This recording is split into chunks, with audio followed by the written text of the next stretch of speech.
ጤና ይስጥልን የተወደዳችሁ እንዴት ናችሁ? ስፖርታዊ ጉዳዮቻችን ተጀምሯል። በርከት ያሉ ጉዳዮችን እንደተለመደው እናነሳለን። ዝውውሮችን በተመለከተ ባለፉት ቀናት ስናነሳቸው ከነበሩ ጉዳዮች መካከል የሮድሪ ጉዳይ አዳዲስ ጉዳዮች ተሰምተውበታል። ምን እየተባለ ነው? ከሰሞኑ በተለይ ጂልቤርቶ ሲልቫ የቀድሞ የኢንቪዚብል ቡድን አካል ነው። የአርሰናል ተጫዋች ነው። ብራዚላዊ ተጫዋች ነው። የቀድሞ ተጫዋች ስላሁኑ ብራዚላዊ ስለ ሮድሪጎ የሰጠውን ሀሳብ ሳነሳላችሁ ነበረ። አርሰናል ተጫዋቹ ማስፈረም አለበት ሲል ነበር። በዚህ ጉዳይ ላይ ተጨማሪ ጉዳዮች ወጥቷል። ቻቪ አሎንሶ፣ ፍሎረንቲኖ ፔሬዝ ምን ሀሳብ አላቸው በዚህ በተጫዋቹ ጉዳይ ላይ የሚለውን እየነገርናችሁ እንቆያለን። አንዳንድ ብዙሃን መገናኛዎች ዝርዝር ዘገባዎችን ይዘውባቸው ወጥቷል። የሮድሪጎ ጉዳይ ብቻ አይደለም። ከሉዊስ ስኬሊ ጋር በተያዘ እየተሰሙ እየተነሱ ያለው ጉዳዮች አሉ። ሉዊስ ስኬሊንም አካተን አንዳንድ ጉዳዮችን እየነገርናችሁ እንቆያለን። ሪካርዶ ካላፊዮሪን በተመለከተ ከአንዳንድ የእንግሊዝ ፕሪሚየር ሊግ አጥቂዎች ጋር በፕሪሚየር ሊጉ ከአጥቂዎች ጋር እንዴት ይፎካከራል ልትሉ ትችላላችሁ። ቁጥሮች ግን ያንን ያሳያሉ። እሱንም በተመለከተ ተጨማሪ ዝርዝር ጉዳዮችን ይዣለው በስፋት እንመለከተዋለን። የቶትናምና የአርሰናል ጨዋታ በጣም ተቃርቧል። ማን ጨዋታውን ይመራዋል? እኚህ ዳኛ ደግሞ ከዚህ በፊት ከአርሰናል ጋር በነበራቸው ጨዋታዎች ላይ ምን ያክል ተሳትፎ ነበራቸው? በአርሰናል ደጋፊዎች ይወደዳሉ ወይ የሚለውን እናነሳለን። ሀሳቦቻችሁን የእናንተንም እንጠብቃለን። ምናልባት የምታስታውሱት ከሆነ እነዛን ጨዋታዎች እያነሳን መለስ ብለን ወደ እናንተ የምናደርሳቸው መረጃዎች ይኖራሉ። ከዛ ውጪ በቶትናም ጨዋታ ላይ ጋብሪኤል ማጋለሽ ሊመጣ ይችላል የሚል የአንድ ሰው ሀሳብን አካፍላችኋለሁ። በትክክል ጋብሪኤል ማጋለሽ ይሰለፋል አይሰለፍም የሚለውንም ጉዳይ እናነሳለን። የእናንተን ተሳትፎ የምንፈልግበት ነው። ሌሎች አጫጭር ጉዳዮችንም ይዘናል። ከሪካርዶ ካላፊዮሪ፣ ጁሪን ቲምበር፣ ሌሎችም የአርሰናል ተጫዋቾች የጉዳት ዜናዎች ጋርም በተያዘ በስፋት የምንዳሰሳቸው ጉዳዮች አሉ። ለሁሉም በቻላችሁት አብራችሁን ቆዩ። ሀሳቦቻችሁን ጻፉልን። ተሳትፏችሁን እንፈልጋለን። በርከት ያሉ ጉዳዮችን ይዘናል። አስተዋውቀን የጀመርነው በቀጥታ ወደ ጉዳዮቻችን እናልፋለን። ትናንትና ግን በርከት ያሉ አድማጮቻችን የተሳተፋችሁበት ጥያቄዎች ነበሩ። ከነዚህ መካከል የአርሰናል የቀድሞ ተጫዋቾችን አንስቼ ከመስዑት ኦዚል፣ ከሮበን ቫን ፐርሲ፣ ከሉካስ ፖዶልስኪ፣ ከግራኒት ዣካ የእናንተ ምርጡ የግራ እግር ተጫዋች ማን ነው ብዬ ነበረ። እሱ ሀብታሙ የሚባል የኢሜል ስም ኦዚል ብሏል። ካሳይ ሌላ ኦዚል ያለን አድማጫችን ነው። ታሪኮ ገብሬ እንደ መስት ኦዚል ያለ የለም ብሏል። ኦዚል ያለን ሌላኛ አድማጫችን ደግሞ ፎዋድ ነው። መስት ኦዚል፣ ተረፈ ይሳቅ መስት ኦዚል ብሎ ኮሜንቱን ጽፎልናል። ፌመስ የሚል የኢሜል ስምም እንዲሁ በተመሳሳይ ኦዚል የሚል ድል አርሰናል ብሎናል። ኤርሚያስ ደግሞ አየነው ሙላለም ደግሞ በርቱ ምርጦች ብሎናል። እናመሰግናለን። የማጋለሽ ቦታ ኤንካፒ የሸፍኗል ብዬ አስባለሁ ብሏል። ድል አርሰናል ያለን አድማጫችንም አለ። ለኔ ቫን ፐርሲ በጣም ምርጡ ነው ብሎ ያስቀመጠውም አለ። ከነዚህ ከነሳናቸው ስሞች መካከል አብዱል ማሊክ ሁሴን ምርጫውን ቫን ፐርሲ ላይ አድርጓል። ለሁሉም ከቀድሞ ተጫዋቾች ብቻ አይደለም ካሁንም በጣም ጥሩ የግራ እግር ተጫዋቾች አሉ። ኦዚል ግን የብዙዎቻችሁን ሚዛን የደፋ ምርጫ ሆኖ አግኝተነዋል። ከዛ ውጪ ሌሎች ጉዳዮችን ላንሳ። በዝርዝር ወደምንመለከታቸው ጉዳዮች ልለፍ። ከምናነሳቸው ጉዳዮች መካከል አርሰናልን በተመለከተ በዝውውርም ሌሎች ጉዳዮችን መለስ ብዬ ያነሳለሁ። የቶትናምን ጨዋታ ግን አስቀድማለሁ። ለሁሉም ይህንን ቻናል ኢትዮ አርሰናልን ሰብስክራይብ በማድረግ ቤተሰብ ሁኑ። በየዕለቱ አዳዲስ ጉዳዮችን ይዘን እንመጣለን። ይህንን ቪዲዮም ላይክ አድርጉ፣ ለሰዎች ሼር አድርጉልን። በደንብ እንድታበረታቱንም አብራችሁ እንድትቆዩ እንፈልጋለን። የአርሰናል ጉዳዮች ሲነሱ ብዙ ሀሳቦች ይነሳሉ። ትናንትና ከነበሩ የጉዳት ዜናዎች ውጪ አንዳንድ የቶትናም ጨዋታዎችን የተመለከቱ ጉዳዮችን ላንሳና ስለ ጉዳት ዜናዎች እመለሳለሁ።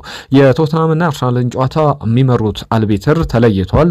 ማይክል ኦሊቨር ናቸው። ማይክል ኦሊቨር ደግሞ በቅርብ ጊዜያት ላይ በጣም አወዛጋቢ ውሳኔዎችን ወስነው በጣም መነጋገሪያ ሆነው ተመልክተናቸዋል። ከማይክል ኦሊቨር ጋር በተያዘ በቫር ደግሞ ስዋርት አትዌል በቫር የቫር አልቢትር ናቸው። ማይክል ኦሊቨር ጨዋታውን ይመራሉ። ከማይክል ኦሊቨር ጋር በተያዘ በተለይ በዛ በእንግሊዝ ያሉ የአርሰናል ደጋፊዎች ብዙ ጊዜ ተቃውሞ ያሰሙባቸዋል።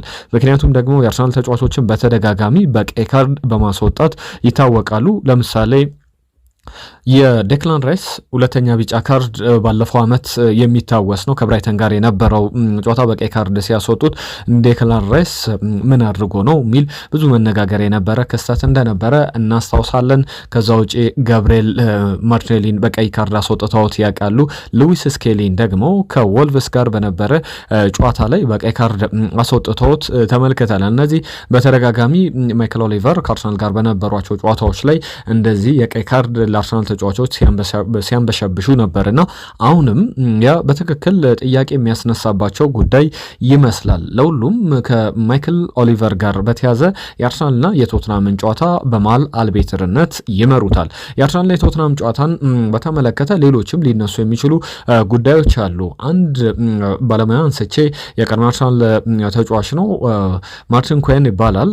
ከነሳቸው ጉዳዮች መካከል ማርቲን ኮይን የቶትናም የአዌ ፎርሙ በጣም ጥሩ የሚባል ነውና ሊያሳስብ የሚገባ ነው ብሏል። በእርግጥም ቶትናም በሜዳው ብዙ ጨዋታዎችን የሚሸነፍ ከሜዳው ውጪ ግን የተለየ አይነት የሚባል ቡድን ሆኖ ተመልክተናል።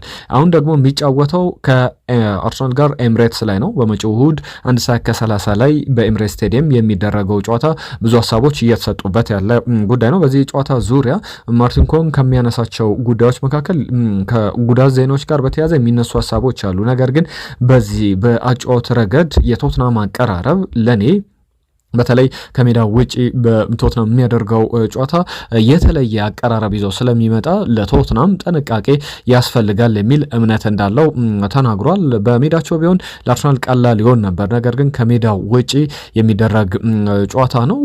በተለይ ደግሞ ቶትናም በሜዳው ከ5 በ4 ተሸንፏል። ከሜዳው ውጪ ደግሞ 4 ያክል ጨዋታዎችን አድርጎ ያሸነፈበት አጋጣሚ አለ። በአንድ ጨዋታ ብቻ ነው ማሸነፍ ያልቻለውና ብዙ የሚያነጋግር ነገር እንደሆነ ማርቲን ኮይን ያነሳል። ማኔጀራቸው ቶማስ ፍራንክን ሲያነሳ ደግሞ አጀስት ማድረግ የሚችል ነገሮችን ዝም ማድረግ የሚችል ክራውዱን በደንብ ያለውን የስቴዲየም ድባብ እንኳን ዝም ማድረግ የሚችል አሰልጣኝ ነው። ነገር ግን አርሰናል በደንብ በሃይ ፕሬስ እየተጫወተ ዶሚኔት አድርጎ ጨዋታውን ያሸንፋል ብዬ አስባለሁ የሚል ነገር አንስቷል። ከዛ ውጪ ማርቲን ኮይን የቶትናምና የአርሰናል ጨዋታ ላይ ጋብሪኤል ማጋሌሽ ይደርሳል ብዬ አስባለሁ። ሚራክለስ የሆነ ሪከቨሪ ከሱ ጠብቃለሁ ብሏል። ምክንያቱም ደግሞ ጋብሪኤል ማጋሌሽን በተመለከተ አይዲያሊ ላይደርስ ይችላል የሚሉ ነገሮች አሉ። ይፋ ይደረጋል ዛሬ ወይ ነገ ሊጠበቁ የሚችሉ በይፋ ከክለቡ ከአርሰናል የሚወጡ ሪፖርቶች ይጠበቃሉ። ነገር ግን እስካሁን የተለዩ አዳዲስ የወጡ መረጃዎች የሉም ጋብሪኤል ማጋሌሽን በተመለከተ።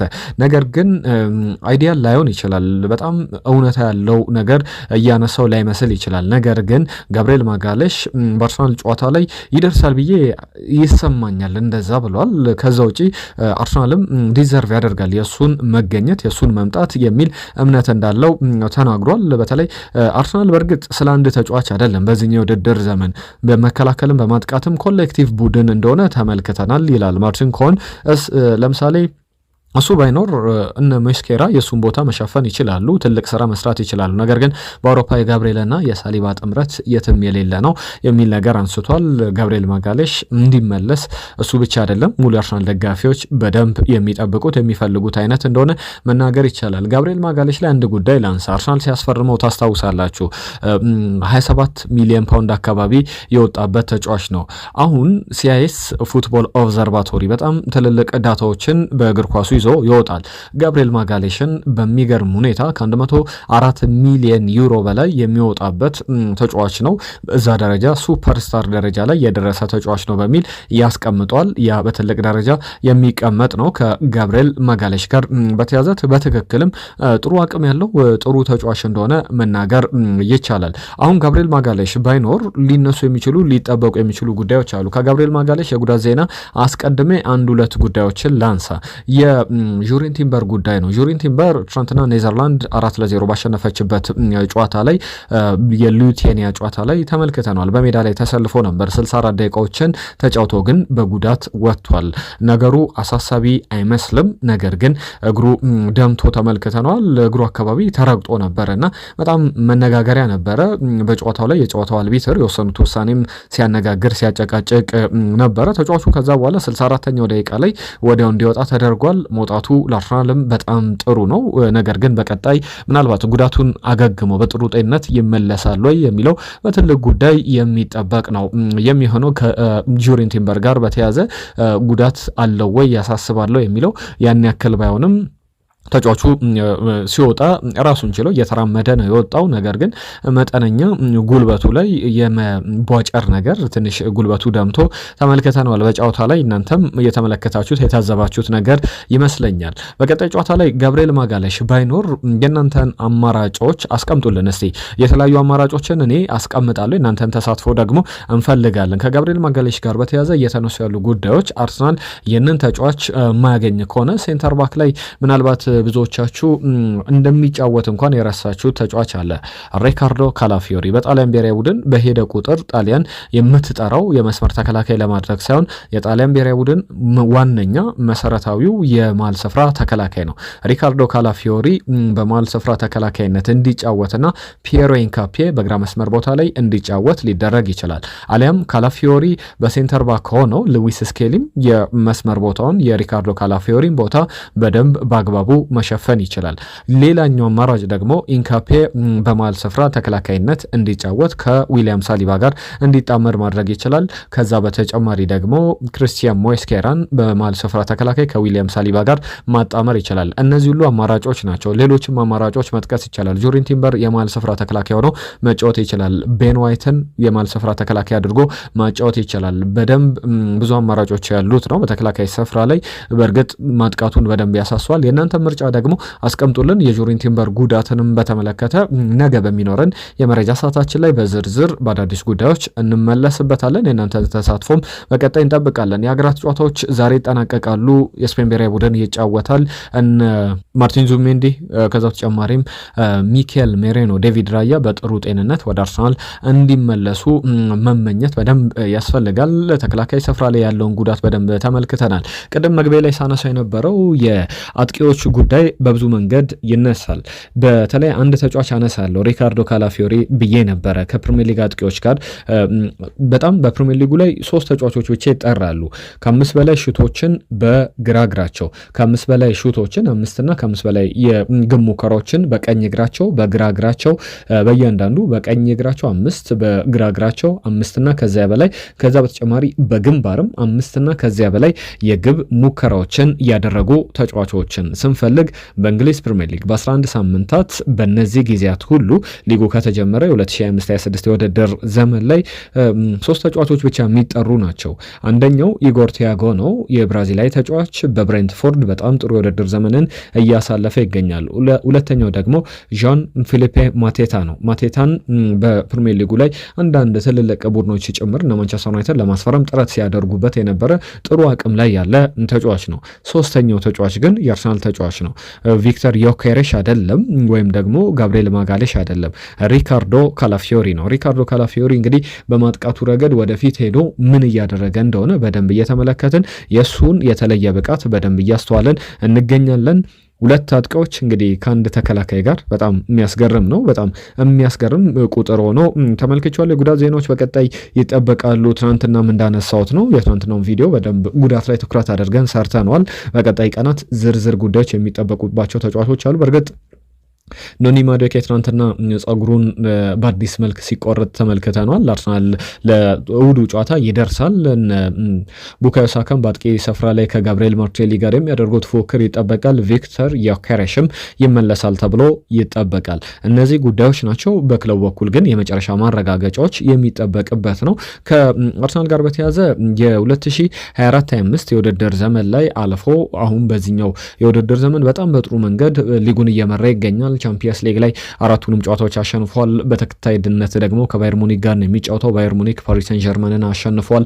ጥሩ ቡድን ነው ለሁሉም። የአርሰናል የባየር ሙኒክ ጨዋታ በሳምንቱ አጋማሽ ቀጣይ ሳምንት ልክ የዛሬ ሳምንት ይጠበቃል። ከዛ ውጭ ግን ሌሎች የሚጠበቁ ነገሮች ቢኖሩ በአርሰናል በኩል በፕሪሚየር ሊጉ የቶትናምና የቼልሲ ጨዋታም ቀላል የሚባሉ ጨዋታዎች አይደሉም። ነገር ግን በተለይ የመጀመሪያውን ጨዋታ የቶትናምን ጨዋታ ካሸነፈ የባየር ሙኒክ ጨዋታ በተቀያሪ ተጫዋቾች እንኳን ቢገባ ለአርሰናል ዋነኛ ዋነኛው ነገር ፕሪሚየር ሊጉን መሪነቱ ማስቀጠል ነው። ቻምፒየንስ ሊግ ላይ ቶፕ 8ን ይዞ እንደሚያጠናቅቅ የሚያጠራጥር እንኳን አይደለም እና ያንን እንጠብቃለን። ጫና ውስጥ የሚያስገባ ጨዋታ አይደለም የባየር ሙኒክ ጨዋታ። የቶትናም ጨዋታ ግን ወሳኝ ነው ለሚኬል አርቴታም ለአርሰናል የዋንጫ ተፎካካሪነትም። በእርግጥ እያንዳንዱ ጨዋታ በዛ የሚተረጎም ነው። የእንግሊዝ ብሔራዊ ቡድን ከሰሞኑ ብቻ አይደለም በአስገራሚ ብቃት ነበረ የዚህ የዓለም ዋንጫ የአውሮፓ ዞን ማጣሪያዎቹን ያለፈውና በአጠቃላይ ከሁሉም ተጫዋቾች መካከል በእንግሊዝ ብሔራዊ ቡድን ሃይሊ ሬትድ የተባሉ ተጫዋቾች ይፋ ተደርጓል። ከነዚህ መካከል 5 ተጫዋቾች ተጠቅሰው 3ቱ የአርሰናል ተጫዋቾች ናቸው። አንደኛው ሃሪ ኬን ነው በቀዳሚነት። በአጠቃላይ በእነዚህ ጨዋታዎች ላይ 7.91 ሬት ተሰጥቶታል ከ10 ማለት ነው። ከዛ በኋላ ቡካዮ ሳካ ይመጣል፣ ብዙ አራቀም 7.87፣ ኖኒ ማዱኬ 7.64፣ ዴክላን ራይስ 7.57 እንዲሁ ኤሊየት አንደርሰን የፎረስቱ ተጫዋች ይቀመጣልና ከነዚህ 5 ተጫዋቾች መካከል የመጀመሪያዎቹ ቶፕ 5 ውስጥ 3ቱ የአርሰናል ተጫዋቾች ናቸው። እንግዲህ በጣም የሚያስገርም አይነት ቁጥር እያስመዘገበ በጣም በአስገራሚ ሁኔታ እየቀጠለ ይገኛል። ከአርሰናል ጋር በተያያዘ አንዳንድ መረጃዎች በጣም ያስገርማሉ። ኤአይ አጠቃቀሙን በተመለከተ በቀጣይ የአርቲፊሻል ኢንተለጀንስን እንዴት የተጋጣሚ ቡድንን ለመሰለል እንዴት የቡድኑን አጠቃላይ እንቅስቃሴ አናላይዝ ለማድረግ እንደሚጠቀም ሚኬል አርቴታ ከዚህ በፊት በእርግጥ በገደምዳሚውም ያነሷል። በጨረፍታም ከሚነካካቸው ጉዳዮች መካከል ለምሳሌ ስለ ፖሴሽን ስለ ቡድኑ ፎርሜሽንም ሲጠየቅ አንዳንድ ጊዜ ለምሳሌ በፎርሜሽን ደረጃ በጣም ብዙ አይነት በየደቂቃው የሚቀያየር ፎርሜሽን 30-40 ፎርሜሽኖችን በጨዋታ ላይ እንጠቀማለን ሲል እናስታውሰዋለን። ያንን ደግሞ ፎርሜሽን በደንብ የሚጠቀመው የሚኬል አርቴታ ቡድን በደንብ ኤአይዎችን በመጠቀም እንደሆነ ተሰምቷል። ከዝውውር ጉዳዮች ጋር በተያያዘ ሮድሪጎን ጉዳይ አነሳለሁ።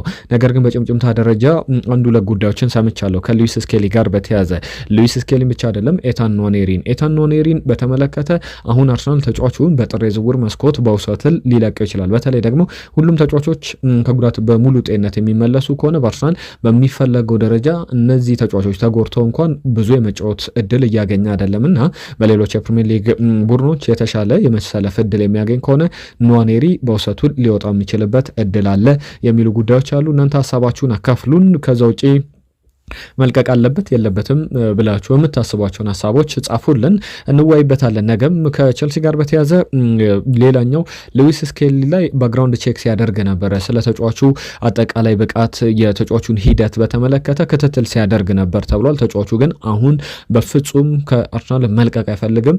በአርሰናል ቦታውን አስጠብቆ ወደ እንግሊዝ ብሔራዊ ቡድን ጥሪ ማምራት ይፈልጋል የሚሉ ጉዳዮችን ደግሞ በዝርዝር ተመልክተናል። ለሁሉም እነዚህ ከሉዊስ ስኬሊ ጋር በተያዘ በእርግጥ የቶማስ ቱዌል ማስጠንቀቂያ ብዙ እየተጫወከ ስላልሆነ አልተጠራም ሲሉት ነበር። አሁን ጋብሪኤል ማጋሌሽ መጎዳቱን ተከትሎ ምናልባት ብዙ ረጅም ጊዜ ባይቆይም መጠነኛ የጨዋታ ጊዜ አግኝቶ ራሱን በደንብ ያሳያል ተብሎ ይጠበቃል። ቦል ኬሪንጉ በጣም የሚገርም ነው። ቦል ኬሪንግ ስንል ከአማካኝ ስፍራ ላይ ገብቶ ኳሶችን እየገፋ ወደፊት የሚሄድበት ነገር በጣም የሚያስገርም አቅም ያለው ተጫዋች ነው። ከዛ ውጪ ሜንታሊቲው በጣም አስገራሚ ነው። በአርሰናል ቤት ውስጥ በጣም ደስተኛ ነኝ ሲል ነበረ። በተቀያሪ ወንበር ላይ በቀመጥም ለዚህ ቡድን ውስጥ መቆየቴ መፎካከሬ ደስተኛ ያደርገኛል ብሎ ሀሳቡን ሲሰጥ እንደነበረ ይታወቃል። እነዚህ የሚነሱ ጉዳዮች ናቸው። የሮድሪጎን ጉዳይ ላንሳላችሁ። ሮድሪጎን በተመለከተ ብራዚላዊው የቀድሞ አርሰናል ተጫዋች የዓለም ዋንጫ አሸናፊ ነው ጂልቤርቶ ሲልቫን በተመለከተ ስለ አርሰናል ሲያነሳ ሮድሪጎን ማስፈረም የሚችልበት እድል ካለ ማስፈረም አለበት ብሎ ሲናገር ነበር። ምክንያቱም በየትኛውም ቦታ ላይ መጫወት ይችላል። በቀኝ በግራ በመሃል በ9 ቁጥር መጫወት ይችላልና ግብ አስቆጣሪ ነው፣ ታታሪ ነው። በደንብ በአርሰናል ሲስተም ውስጥ ፊት ሊያደርግ ይችላል። ነገር ግን ወደ አርሰናል መምጣታውን ነገሮችን ቀላል አያደርግለትም። መጥቶ ጥሩ ተጫዋች ነው ሮድሪጎ። ነገር ግን በቀጥታ የመጀመሪያ ተሰላፊ ይሆናል ማለት ላይሆን ይችላል። ነገር ግን ፉክክሮች ይኖሩበታል። የትኛውም ተጫዋች ወደ አርሰናል ቢመጣውን በቀጥታ የመጀመሪያ ተሰላፊ አይሆንም። ጥሩ ተጫዋች ከዚህ በፊት ጥሩ የሚባሉ ተጫዋቾች በቀጥታ የጋራንቲ ይኖራቸው ነበር የመጫወት የመጀመሪያ ተሰላፊ መሆን። ይሄ ግን ጋራንቲ የሚያሰጠው አይደለም ብሎ ጂልቤርቶ ሲልቫ ሲያነሳ ነበር። አሁን ፉትቦል 365 ይዞት የወጣው በጣም አስገራሚ መረጃ አለ። ቻቪ አሎንሶ ተጫዋቹን ለመሸጥ አሁን በደንብ እያሰበበት ይገኛል። በክረምቱ አይሸጥም፣ የቡድኑ አካል ነው፣ እያየን እንወስናለን ሲል ነበረ። ለፍሎረንቲኖ ፔሬዝ በእርግጥ ፔሬዝ የክለቡ የክለቡ ፕሬዝዳንት ናቸው። ተጫዋቹ እንዲሸጥ ፍላጎት ዋነኛው መሰረታቸው እሱ አይደለም የሚሉ ነገሮች አሉ። ተጫዋቹ በክለቡ ይቆይ ካለው በተለይ ሜንታሊቲ ስነ ምግባር አሸናፊነት ጋር በተያያዘ የተሰጠውን ቦታ በሙሉ ያለውን ብቃት ለማሳየት ወደኋላ ሚል አይደለም እና ያንን በተመለከተ ፍሎረንቲኖ ፔሬዝን በተመለከተ ተጫዋቹ በክለቡ እንዲቆይ ፍላጎት ቢኖራቸውም ቻቪ አሎንሶ አሁን እንደ ፉትቦል 365 ሌሎችም ብዙ መገናኞች አንዳንድ ጋዜጠኞችም ይዘውት የወጡት ትዊተር ላይ በተለይ ብዙ ነገሩ ሲራገብ ተመልክተናል። አንዳንድ ከወደ ስፔን ያሉ የሪያል ማድሪድ ውስጥ አዋቂ የሚባሉ ጋዜጠኞችም ጭምር በስፋት ነገሩን ይዘውት ወጥተው ተመልክተናልና ቻቪ አሎንሶን በተመለከተ ይህንን የስኳዱን ስቴቢሊቲ ይፈልጋልና አንዳንድ ተጫዋቾች መልቀቅ ካለባቸው አሁን ምናልባት ቪኒ ጁኒየርም ሊሆን ይችላል መልቀቅ አለባቸው ለፍሎሬንቲኖ ፔሬዝ በተለይ አርሰናልም ማንቸስተር ሲቲም ቶትናምም ተጫዋቹን ይፈልጉታል። በተለይ ቶትናም በጣም አጥብቆ ጠያቂ እንደነበረ ይታወቃል እና ባለፈው ክረምት ከነበሩ ሂደቶች አንጻር በተጫዋቹ ጉዳይ ላይ በፍሎሬንቲኖ ፔሬዝ በኩል የሚመጣ ጥያቄ ካለ እንዲያጤኑት ቻቪ አሎንሶ ነግሯቸዋል ተብሏል። በእርግጥ አንዳንድ ዘገባዎች ላይ አሁን ተጫዋቹን የትኛውም ክለብ እስከ 50 ሚሊዮን ዩሮ በፊት ሪያል ማድሪድ 80 ሚሊዮን ዩሮ ሲል ነበረ። በአንዳንድ ብዙ መገናኛዎች ዘገባ መሰረት ደግሞ ከሚነሱ ሀሳቦች መካከል አንደኛው አስቀድሞ 60 ሚሊዮን ዩሮ ከዛ በኋላ 20 ሚሊዮን ዩሮ ተጨማሪ ክፍያዎች ሊኖሩ ይችላሉ ለብራዚላዊው ኢንተርናሽናል ሮድሪጎ በተመለከተ። ነገር ግን እስከ 50 ሚሊዮን ዩሮ ሊሸጥ የሚችል ተጫዋች ነው የሚሉ ዘገባዎችን እየተመለከትን እንገኛለን። ለሁሉም በቀጣይ ጊዜያት ላይ ምን ያክል እውነት አለው ምን ያክል ጠንከር ያሉ ጥያቄዎች አሉ የሚለው በአርሰናልም በሌሎችም ክለቦች በኩል በዝውውር ዜናዎቻችን ጥር እየተቃረበ ነው በስፋት የምንዳስሰው ጉዳይ ነው የሚሆነው።